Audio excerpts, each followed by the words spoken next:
ಭಾರತದ ಮೊದಲ ಬಜೆಟ್ ಮಂಡಿಸಿದ ಧೀಮಂತ ಸರ್ ಆರ್.ಕೆ. ಷಣ್ಮುಗಂ ಚೆಟ್ಟಿ.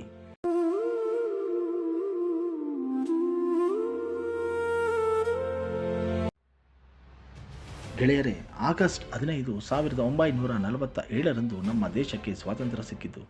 ಆದರೆ ಬ್ರಿಟಿಷರು ಹೋದ ಮೇಲೆ ದಿವಾಲಾಗಿದ್ದ ಭಾರತದ ಆರ್ಥಿಕತೆಯನ್ನು ಮುನ್ನಡೆಸಿ ದೇಶದ ಪ್ರಪ್ರಥಮ ಬಜೆಟ್ ಮಂಡಿಸಿದ ಆ ಮಹಾನಾಯಕ ಯಾರು ಗೊತ್ತೇ?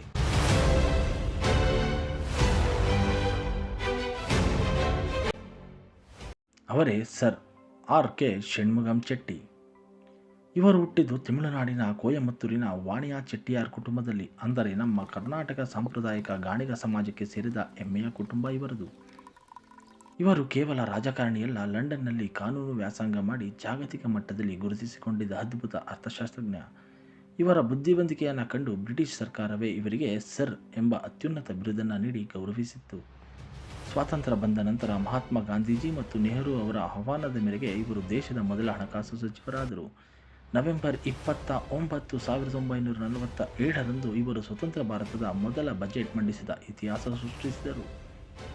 ಭಾರತದ ಇತಿಹಾಸ ಪುಟಗಳಲ್ಲಿ ಅಜರಾಮರವಾಗಿರುವ ಈ ಗಾಣಿಗ ಸಮಾಜದ ಮುತ್ಸದಿಯ ಸಾಧನೆ ಪ್ರತಿಯೊಬ್ಬ ಭಾರತೀಯನಿಗೂ ಪ್ರೇರಣೆ.